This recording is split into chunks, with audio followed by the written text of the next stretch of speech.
Paano po nila naranasan personal ang Panginoong Hesus sa kanila pong mga buhay? Actually po mga kaibigan, lahat po kami rito ay meron pong mga personal na karanasan patungkol po sa pagkakilala sa ating pong Panginoon. Ang buhay namin dati, lugno, sira, wasak ang aming mga buhay dahil sa kasalanan mga kaibigan. Ngunit dahil nakilala namin ang Panginoon, lumapit kami sa Diyos, ganito rin kami nung una, nakikinig lamang ng salita ng Diyos, kami napangaginan lamang rin ng salita ng Diyos mga kaibigan. Ang salamat po sa ating Panginoon, tunay nga ang Diyos mula noon hanggang ngayon ay ang Diyos na nag-aayos ng buhay. Kahit anuman ang iyong kalalagayan, kasing bigat man ito ng isang barko mga kaibigan, ngunit ang solusyon ng Diyos mga kaibigan ay kasing laki ng karagatan na tinadaungan ito mga kaibigan. Ganyan po kabiyaya ang ating pong Panginoon sa ating pong mga buhay. Ganyan po makapangyarihan ang salita po ng Diyos sa ating pong mga buhay. Kaya po mga kaibigan, nais ko pong magbasa ng isa pong talata sa Biblia. Ang sabi po ng salita po ng ating pong Panginoon sa Ephesians 5:16. Narito po ang pagkakasabi ng salita po ng ating pong Panginoon. Na inyong samantalahin ang panahon sapagkat ang mga araw ay masama. Bago ko po pa ipagpatuloy ang pagbabahagi ng salita ng Diyos, tayo sa po munang itong pasimulan sa isa pong maigling panalangin. O Panginoong Diyos, maraming pong salamat ngayong oras na ito sa pagkakataon na muling may bahagi ang iyong salita sa lugar na ito. Lord, dalangin ko, patuloy kang pumausad ng mga puso ng mga taong narito sa lugar na ito. Lord, we ask for your power, dominion, and authority, and also anointing, Panginoon. Huwag ang aking mga labi ang naging salita ngayong oras na ito, kundi ang iyong mga salita, ang iyong mahayag, O God, ngayong oras na ito, huwag maging information ang aking sasabihin ngayong gabi, kundi maging revelation, Panginoon, sa puso ng bawat mga tao sa lugar na ito. Ito lamang po ang aking panalangin, O Diyos, sangkatan mo, O God, ng iyong kapangyarihan sa pangalan ni Jesus. Amen, amen.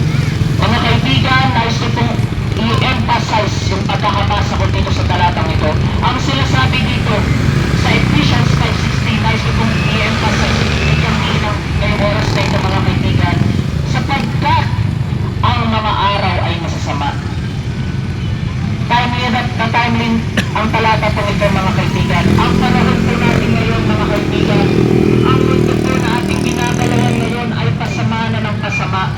Alam po natin, nakalitaan po natin mga kaibigan, hindi ligit sa ating kalaman yung nangyari po nung kamakailan lamang sa Tacloban mga kaibigan. Dalawang 14 and 15 years old na maril doon sa Tacloban sa school mga kaibigan. Isipin po natin mga kaibigan, hindi po ito random na pag-iisip lamang, tara pre, pamaril tayo, trip natin Hindi po ganoon lang mga kaibigan. Dahil tunay nga mga kaibigan, ang panahon natin ngayon ay pasama na nagpasama. Isipin natin mga kaibigan, wala pang isang buwan ng pasukan. Sunod-sunod ng mga violence, sunod-sunod ng mga karahasan ng ating nabalitaan sa ating mundo ngayon. Nakakalungkot mga kaibigan na sinabi pa ni Dr. Jose Rizal na ang kabataan ang pag-asa ng bayan, pero bakit sa mga balita nito mga kaibigan ganito ang nagagawa ng mga kabataan? Dahil tunay nga wala ang salita ng Diyos. Ayon po sa 2 Corinthians 4:4, ang sinasabi ng salita ng Diyos na binulag ng Diyos, maliit kundi hindi po hindi, binulag ng Diyos ng sanglibutan ito ang mga pag-iisip ng mga hindi nagsasampalataya upang sa kanila huwag sumilang ang kaliwanagan ng Ebanghelyo ng kaluwalhatian ni Kristo na siyang larawan ng Diyos. Mga kaibigan, binulag ng Diyos ng sanlibutan ito. Sino ba ang Diyos ng sanlibutan ito?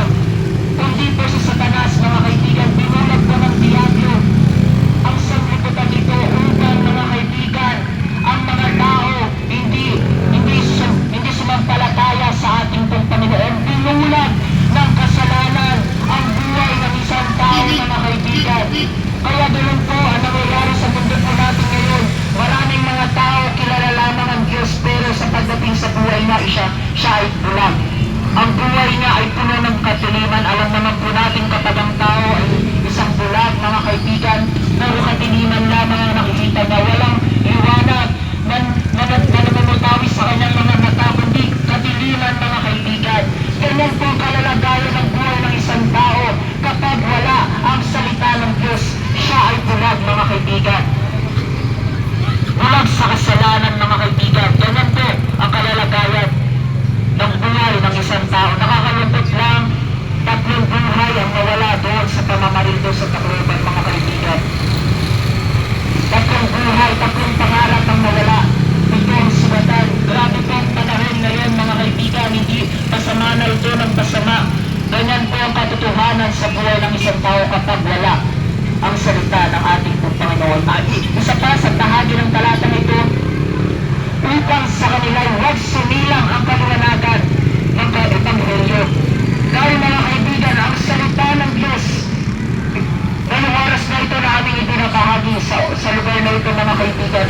ang nagsisilbing liwanag. Liwanag ito sa buhay ng mga tao na ang buhay ay nasa kadiliman, mga kaibigan. Dahil ayon sa Psalms 119 verse 105, ang sabi dito, ang salita mo'y ilawan sa aking mga paa at liwanag sa aking landas. So binabanggit dito, ang salita pala ng Diyos ay ilawan sa ating mga paa. Ito ang nagsisilbing liwanag sa ating mga landas, mga kaibigan. Marahil ngayong oras na ito, marahil ang buhay mo ay puno ng kasalanan, puno ng problema, puno ng suliranin, mga kaibigan. Bulag ka ngayong oras na ito, ang buhay mo ay puno ng kadiliman, mga kaibigan. Nais kong sabihin sa iyo, ang salita ng Diyos, ito ang nagsisilbing liwanag para po sa ating mga buhay, upang magkaroon tayo ng liwanag sa ating mga landas, mga kaibigan. Ganyan po makapangyarihan ang salita po ng ating Panginoon. Dahil ganun din ako dating mga kaibigan. Ako'y adik sa online games noon. Bulag ako sa mga salita ng Diyos, mga kaibigan. Bulag ang aking buhay. Akala ko noon normal lang na maglaro ng online games. Tapusin ko ang oras sa paglalaro ng online games. Hindi ko na nakakain ng aking mga pagkain ng tama sa oras. Dahil bulag nga ako, mga kaibigan. Pero nang sumilang ang salita ng Diyos, napangaralan ako ng salita ng Diyos, doon binigyan ng Diyos ng kaliwanagan ng aking buhay upang makita ko ang mas maganda na pang plano sa aking buhay, mga kaibigan. Kung nangyari ito sa aking personal na buhay, nais din pong gawin yan ang ating Panginoon sa ating mga buhay, mga kaibigan. At kapag alam naman natin, kapag ang isang silid o isang room, mga kaibigan, ay nababalot ng liwanag, kahit lagyan mo lang ng isang ilaw doon sa itaas, mga kaibigan, kapag pinuksan ng ilaw, talong-talo ang liwanag, mga kaibigan. Di ba po ba? Ganyan po ang salita ng Diyos, mga kaibigan. Ang buhay natin ay puno ng kadiliman dahil biktima tayo lahat ng kasalanan. Pero dahil sa salita ng Diyos, magpasalamat tayo, mga kaibigan, dahil napapangalan ng salita ng Diyos ang pag-asa na nagmumula sa Panginoon, dahil tunay na itong nagsisilbing liwanag sa ating mga landas upang tayo ay may magandang lakaran sa inaharap, upang ang ating mga desisyon sa ating buhay ay maging maayos, upang ang ating maging pananaw sa ating buhay ay may kaayusan, mga kaibigan. Hindi puno ng kadiliman ang ating po nakikita, kundi liwanag. Ganyan po makapangyarihan ang salita po ng ating Panginoon. Isa pa pong talata, mga kaibigan, ang sabi po sa Colossians 3:2, ang sabi po ng salita po ng ating Panginoon, ilagak ninyo ang inyong pag-iisip sa mga bagay na nangasa itaas, huwag sa mga bagay na nangasa ibabaw ng lupa. Mga kaibigan, binabanggit ang salita ng Diyos, ilagak daw natin, i-focus daw natin ang ating mga isipan sa mga bagay na nangasa itaas. Ano ba yung mga bagay na nangasa itaas? Which is yung mga bagay na ay kinalaman sa buhay na walang hanggan doon po sa kalangitan, mga kaibigan. Huwag daw sa mga bagay na nangasa ibabaw ng lupa. Hindi ko po sinasabi ngayong gabi nito na huwag na tayo magtrabaho. Hindi ko po sinasabi ngayong gabi nito na huwag na po tayo mag-aral. Pabayaan na lang natin ang ating hinaharap. Hindi ko po ganun ang ibig kong sabihin ngayong gabi, mga kaibigan. Ngunit kung ang totoo na lalaman natin ng pansin ay puro mga nangasa ibabaw ng lupa, puro sa mga kayamanan na lang dito sa lupa, mga kaibigan. Delikado yan, mga kaibigan, ngayong oras na ito. Dahil tunay nga, lahat ng mga bagay dito sa lupa, kahit gano'n mang kalaki ang ating kayamanan, kahit gano'n man tayo kasikat sa mundo nito, lahat ng bagay sa lupa na ating pong tinatapakan ngayong oras na ito, lahat ng pagmamayari na meron po tayo, lahat po yan ay may hangganan. Lahat po yan ay temporary lamang, mga kaibigan. Lahat po yan ay may katapusan, mga kaibigan. Kaya binabanggit ang salita ng Diyos, mga kaibigan, na habang tayo ay nagpapakatagod sa ating mga trabaho, paglaanan din naman natin ang oras ang salita ng Diyos sa ating mga buhay. Paglaanan din natin ang oras ang Panginoon sa ating mga buhay. Dahil kung puro mga bagay lang na naman sa ibabaw ng lupa ang ating pagtutunan, natin ito may katapusan. Madi-disappoint lang tayo, mga kaibigan. Dito nagmumula kapag nawala na yung mga bagay na naman sa ibabaw ng lupa. Dito magmumula ang problema. Dito mababalisa ang mga tao na magsisimula siya magdesisyon ng mga mali sa kanyang pagbuhay, mga kaibigan. Kaya ito ang liwanag ng salita ng Diyos upang bigyan ang bawat tao ng kaliwanagan, upang bigyan ng tao ng pag-asa sa kanyang buhay, sa kabila ng kanyang katagsakan sa kanyang buhay ngayong oras na ito. Ang salita ng Diyos nais kang kaibigan. Kaya nais kitang tanungin ngayong oras na ito, mga kaibigan, kamusta ang kalalagayan ng buhay mo ngayong oras na ito? Marahil kilala lang natin si Jesus sa ating mga labi, naririnig lang natin si Jesus, pero hindi naman talaga tumigilo sa ating mga buhay, mga kaibigan. Ito na ang tamang pagkakataon upang magpasya ka ngayong gabi ito, nasampalatayanan ang ating Panginoon. Mga kaibigan, grabe ang pag-ibig ng Diyos sa ating buhay. Isipin niyo yun, sa kabila ng ating pagkakamali, dapat hayaan na lang tayo ng Diyos na papahamak doon sa impyerno dahil sa ating mga kasalanan, pero still, binigay pa rin ng Diyos ang kanyang kaisa-isang anak na si Jesus. Grabing pag-ibig yun, mga kaibigan. Hindi tayo karapat dapat na ibigin yun dahil sa pag-ibig ng Diyos, ginawa na tayong karapat dapat. Ngayong oras na ito, ibinigay ng Diyos ang kanyang kaisa-isang anak upang ang sino lang sumampalataya doon kay Yesu Cristo na namatay doon sa krus na Kalbaryo ay magkakaroon pa ng buhay na walang hanggan. Ganun po kabiyaya ang ating Panginoon. Ang inaalok namin sa inyo ngayong oras na ito ay ang buhay na nagmumula sa ating Panginoon, which is ang buhay na walang hanggan, mga kaibigan. Ulitin ko po, lahat ng bagay dito sa mundo nito may katapusan, may hangganan. Pagtuunan natin ang pansin ang mga bagay na may kinalaman sa buhay na walang hanggan ngayong oras na ito. May mga plano ka sa iyong inaharap. May mga nais kang abutin pa sa iyong buhay, mga kaibigan. Nais kong sabihin sa iyo, ang plano ng Diyos ay masigit sa ating pong mga plano, mga kaibigan. Ang sinasabi po sa Jeremiah 29 verse 11, ang sabi po ng salita ng Diyos, sapagkat nalalaman ko ang mga pag-iisip na aking iniisip sa inyo, sabi ng Panginoon, mga pag-iisip tungkol sa kapayapaan at hindi tungkol sa kasamaan, upang bigyan kayo ng pag-asa sa inyong huling wakas, mga kaibigan. Ang plano ng Diyos sa ating mga buhay ay hindi magtutulad sa atin ang kapamakan ng sinabanggit dito, upang bigyan kayo ng pag-asa sa inyong huling wakas. Ang plano ng Diyos ay sa bigyan ng pag-asa sa ating mga buhay. Kaya ngayong oras na ito, mga kaibigan, may mga plano ka, may mga bagsakan ka sa iyong buhay na marami nang ikunoon, ipagkatiwala mo yung plano sa ating Panginoon ngayong oras na ito.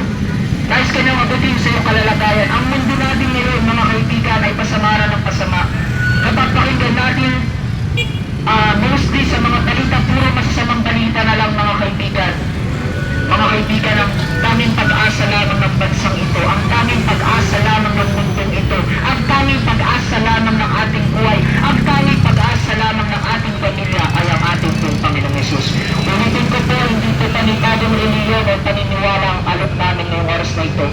Napakarami na pong reliyon sa mundong ito. Ngunit, sasabihin ko sa inyo, mga kaibigan, hindi pa reliyon ang nagbago sa aming mga buhay. Ang Panginoong Yesus, hindi po kami binago ng reliyon, hindi po kami binago ng gobyerno, hindi po kami binago ng eskwelahan, hindi po kami binago ng aming mga magulang, binago po lamang po kami ng ating Panginoong Yesus. Kaya ang magandang balita ngayong gabi, hindi lamang ito sa amin, kundi kayang-kaya din ang iparanas ng Panginoon sa inyo pong mga buhay. Kaya po, mga kaibigan, hindi ko na po nais pakakain pa pangangaral na ito. Marahil pinakausap ka ng Panginoon ngayong oras na ito.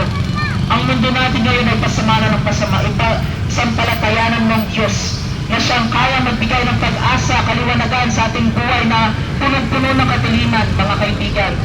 Kaya magsalita ng Diyos na ang ating mga desisyon sa ating buhay ay tuwirin. Kaya ng salita ng Diyos na ang ating pananaw sa ating buhay ay maging matuwid sa ating mga kaibigan. Kaya ngayong gabi ito, inaalok ang bawat isa sa panalangin. Panalangin ito ng pagtanggap. Ang tatanggapin natin ngayong oras na ito ay ang ating Panginoong Yesus. Hindi po ang kasamahan namin, hindi po ang reliyon namin. Ang tatanggapin natin ay si Jesus na siyang namatay doon sa krus ng Kalbaryo para sa ating mga kasalanan. Mga kaibigan, ito na po ang panalangin sa bayan na ito na may pananampalataya sa iyong puso. Repeat after me, mga kaibigan, sa bayan mo ito nang mula sa iyong bibig, mga kaibigan. Ito na po ang panalangin. O Panginoong Jesus, marami pong salamat sa pagkakataon na mapakinggan ko ang iyong mga salita. Salamat sa kaliwanagan ng iyong mga salita, sa kabilangan ilaman ng aking buhay aking buhay ay puno ng kadiliman. ay puno ng Panginoon. Panginoon, patawarin niyo po ako Tawarin niyo po ako sa lahat sa lahat ng aking mga pagkakasala, ng mga pagkakamali pagkakamali sa inyong harapan. sa inyong harapan. Tinatanggap kita Natanggap ko pa bilang aking personal na Panginoon at tagapagligtas ng aking buhay. Pinapapasok kita pasok ko sa aking puso sa aking puso at sa aking buhay. sa aking buhay. Panginoon, isulat niyo po Sulat niyo po ang aking pangalan aking pangalan sa aklat ng buhay lahat ng buhay upang sa malimang pagbabalik malimong o pagkakas sa oras man sa oras na ako po ako po ay bawian mo ng buhay. bawian mo ng buhay. Ikaw po ay aking makasama Ay aking dyan sa langit. Ito lamang po ang aking panalangin sa pangalan ni Jesus. Mga kaibigan, simpleng panalangin, ngunit yan po'y makapangyarihan. Nais ko sabihin sa iyo, dyan din po kami nagsimula. Sa simpleng panalangin na yan na aming sinabayan, ang buhay namin dating wasak, bagsak, puno ng kasalanan, pero simula naming tanggapin ng Panginoon. Hindi namin inaakala na tila imposibleng bagay na nakikita namin kasi bulag na kami sa kasalanan. Pero bigyan ng kami ng Panginoon ng paningin na makita ang mas maganda niya pang plano sa amin ng mga buhay. Kaya ngayon kami, may lakas loob kaming ipangaral ang salita ng Diyos dahil tunay nga binago ng Panginoon ang aming buhay.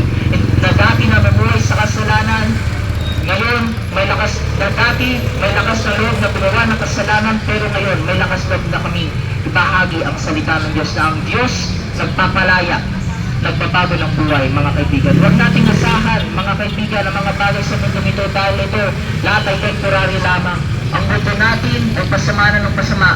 Tanging ang Panginoong Jesus lamang ang pag-asa nito. Yun lamang po sa pangangaral po ng salita po ng